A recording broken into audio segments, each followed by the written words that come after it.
A recent study shows that a college degree still pays off, but your choices matter now more than ever. A bachelor degree holder earns more than 86% compared to someone who has just a high school diploma. So you shouldn't listen to all this nonsense that's out there where influencers tell people that degrees don't matter, that you have to live your dreams. This is all nonsense. Just keep it aside and focus. And that's the primary reason why I created this video. I will talk in this video about 5 unfancy degrees that you must know if you want to have financial stability over the next years. That's one possible and realistic way to build up wealth. And before I jump right into the video, I have to say that on this channel usually I do business related content where I tell you just start a business, become financially free and so on. But if you are like me and you have to start from zero without having an income at all, then the first thing you need to do is land a secure, high-paying job. And the only way to do that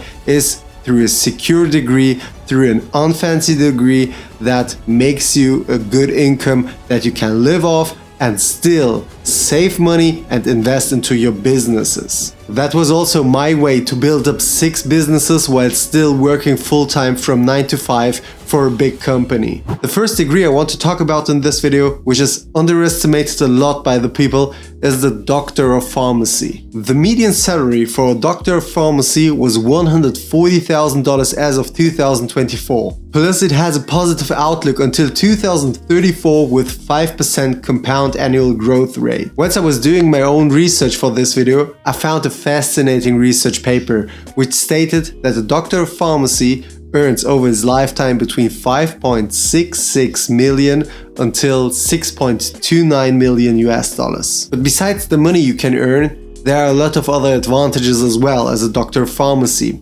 You can become a business owner down the line, so you can open up your own pharmacy store. So then you are responsible for the management of that pharmacy store, you're responsible for operations, you're having your own employees that you have to pay. Basically, you can become a business owner just by getting that degree, and this is a big advantage if you compare it to a lot of other degrees as well. At the end of the day, if you're looking to have the right degree, just don't think in terms of can I get a high income?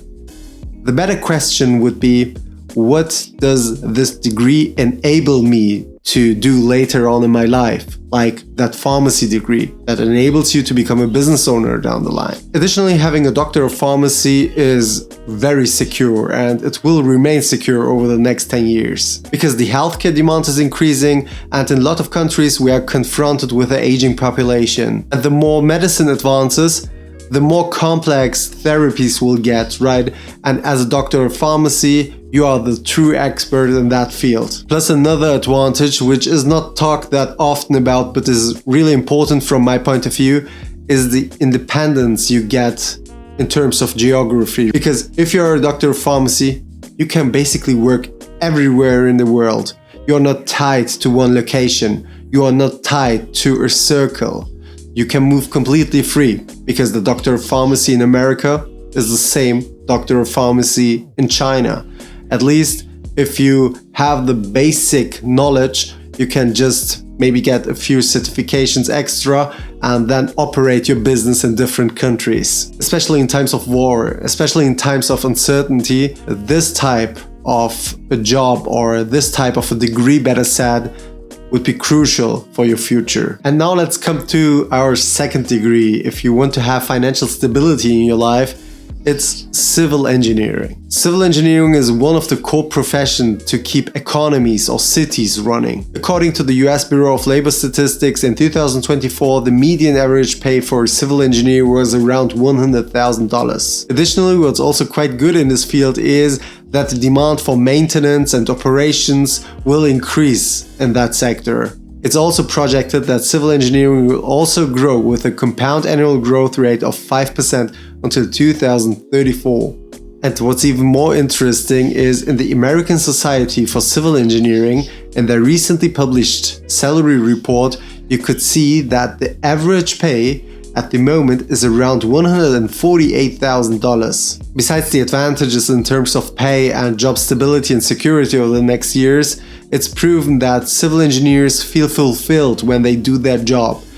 Because at the end of the day, they are constructing and generating an output which probably lasts for the next 50 to 100 years. And if you just try to compare it with all the noise around tech, you'll see that in civil engineering projects, especially in this field, critical infrastructure or renewable energies or something like that, you'll understand that you will have a continuous demand, because when people live, they need housing, they need bridges, they need car roads. So everything is basically tied to civil engineering, right? So you don't have that type of volatile demand. You're not in a very volatile environment like tech. So if a crisis hits the tech industry, everyone is impacted. So it has been proven in the civil engineering sector that unlike tech, although crises happen also quite a lot in the civil engineering field, it's not that impacting because this field bounces back really quickly. That brings me to my third degree I want to talk about in this video, and this is actually one of the highest non-related STEM degrees. According to the Federal Reserve Bank of New York, it has been reported that majors in economics tend to earn around $100,000 a year. And what's even more interesting is degree holders in economics earn over their lifetime the same amount as engineers or computer scientists. If we zoom out a little bit further and look at the college ROI of economics students, we can see that over their lifetime they earn around 4.7 million US dollars. What makes economics even more powerful is the flexibility you have, so you are not tied to just one employer,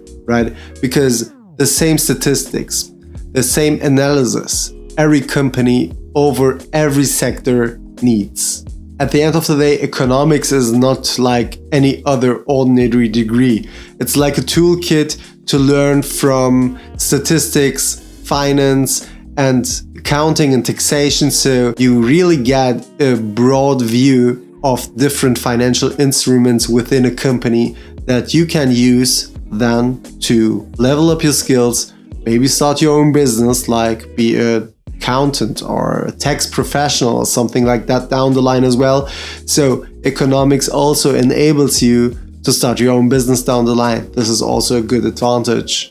The fourth degree I want to talk about in this context is the Geographic Information System.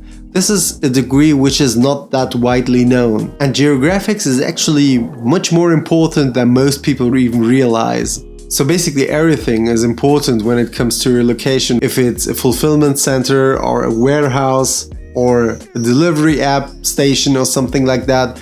So everything is tied to have the shortest route to maximize the customer satisfaction. If we again look at the US Bureau of Labor Statistics, we can see that you earn on a median basis around $80,000 a year. The most important thing when it comes to this degree is not the salary at the moment, it's the compound annual growth rate until 2034. It's at 6%. In consequence, this means many geographic information system specialists will earn much more over the next few years. Projected outgrowth is around $110,000. If you just think about different applications like the smart city planning, autonomous driving, or supply chain automation and so on, you'll understand that geographics plays a crucial role, especially in the design of the next chapter. So at the end of the day, this is not a loud or hype degree, but it will remain crucial over the next 10 to 20 years. That brings us to the next degree, which is psychology. And everyone thinks when we talk about psychology, this means becoming a therapist or something like that. But in reality, the perspective of psychology is much broader. Let's look at that. According to the US Bureau of Labor Statistics, we have here a median salary of $92,000 US dollars. And the compound annual growth rate here is also 6% until 2034. So this means we will not have a shortage. Matter of fact, we will need more psychologists down the line, because we don't need them only in therapy. We need them in HR departments of big organizations.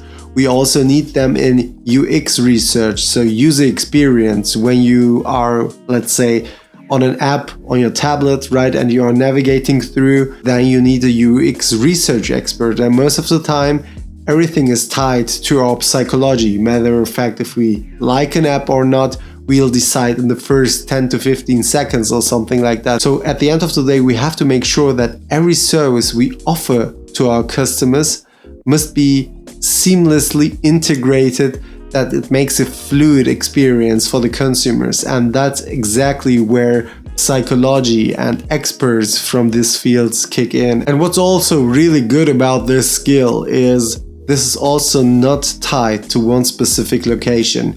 As a psychologist, you can almost work everywhere in the world, almost for every company that's out there. And before I close this video, I want to show you a website which is called collegeroi.org. It basically breaks down the different returns on invest for different college degrees, meaning how much money you can invest in one degree and how much you can earn over your lifetime. What's really good about this website is it doesn't just look at the salaries, right? It looks on different factors like tuition costs, graduation rates, and long-term earnings. So instead of thinking, is this degree even worth my time, or is this degree better? You could easily compare those 2 or 3 options you have in your mind on that website. So for those who are interested in that, I will link it down below. It's totally free. And that was really the whole point of the video. I wanted to show you that you shouldn't look only at the next 3 to 5 years. Because if you think like that, and if you think, okay, I need to become a computer scientist, or I need to become an AI engineer or something like that. By the time you graduate and get maybe your master's degree or something like that, the whole market may be changed, right? That's why don't focus on hype. Just try to understand where the economy is moving, what could be relevant in the future, and most importantly, what you really want to do with your own life. And always keep an eye on security. Not on hype or how much money you can make in a single year.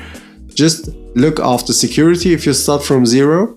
Get a high-paying job, as I said in the beginning of this video, and start investing your money into funds or into the stock market or in your own business. But you can only do that if you have a secure foundation. If you find this video helpful, leave a like and drop a comment down below. Thanks for watching. I'll see you in the next one.